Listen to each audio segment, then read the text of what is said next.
d'Afrique C'est du éveillée. Mali que nous ouvrons cette page AUS. Après les affrontements dans une des localités du Mali la semaine dernière, l'état-major général a dans un communiqué fourni des précisions. Vous allez le constater, il s'agit en substance de rassurer les populations maliennes de l'engagement sans faille des femmes engagées dans la lutte contre le terrorisme. Notre confrère de l'ORTM, Abdoulaye Sako. L'état-major général des armées informe l'opinion nationale que les FAMA ont engagé depuis le 19 juillet 2024 une vaste opération de stabilisation dans le secteur d'Inrafak et de Tinzaouaten. C'est dans ce cadre que les FAMA ont pris le contrôle de la localité d'Inrafak située à 122 km au nord-ouest de Tessalit le 22 juillet 2024. Après Inrafak, le cap est mis sur Tinzaouaten, situé à 233 km au nord-est de Kidal, à la frontière algérienne, et dans laquelle les groupes armés terroristes sévissaient contre la population civile avec des raquettes, des vols et le blocage des convois logistiques destinés à approvisionner les principales villes du nord. Le jeudi 25 juillet 2024, les FAMA rencontrent une première attaque terroriste. Leur vive réaction permet de repousser cette attaque et d'infliger de lourdes pertes humaines et matérielles à l'ennemi. L'ennemi affaibli était en débandade. Après ce premier échec des terroristes, les conditions météorologiques ont fortement influé sur la situation.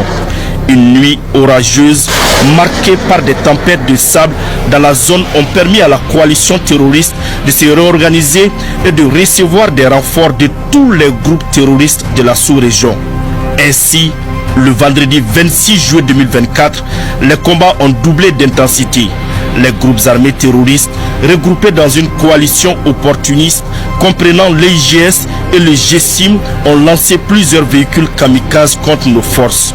L'unité FAMA a été encerclée par la coalition des forces terroristes du Sahel et de violents combats se sont engagés avant l'arrivée des renforts. La bravoure et la détermination exemplaire de nos soldats n'ont pas permis d'éviter un nombre important de pertes en vie humaine et matérielle.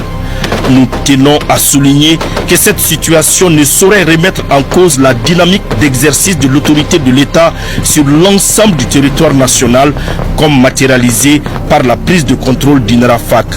Nos soldats engagés dans cette opération d'envergure ont démontré une fois de plus leur dévouement et un grand sens du devoir lors de ces batailles qui imposent le respect et la fierté.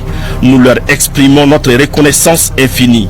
Les FAMA prennent pleinement et en toute responsabilité la mesure de cet événement et procèdent actuellement à une analyse détaillée des événements pour en tirer toutes les leçons nécessaires et réadapter leur stratégie de sécurisation et de stabilisation.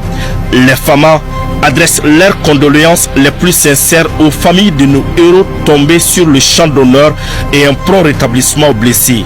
Leur sacrifice et leur courage ne seront jamais oubliés et un soutien adéquat sera mis en place pour les encourager en ces temps difficiles.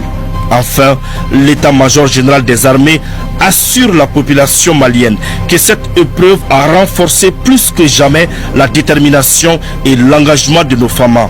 Tout en nous félicitant du soutien constant du peuple malien, nous demandons aux braves et paisibles citoyens de rester sereins et de continuer à transmettre les précieuses informations qui nous permettent de vaincre les ennemis de la paix.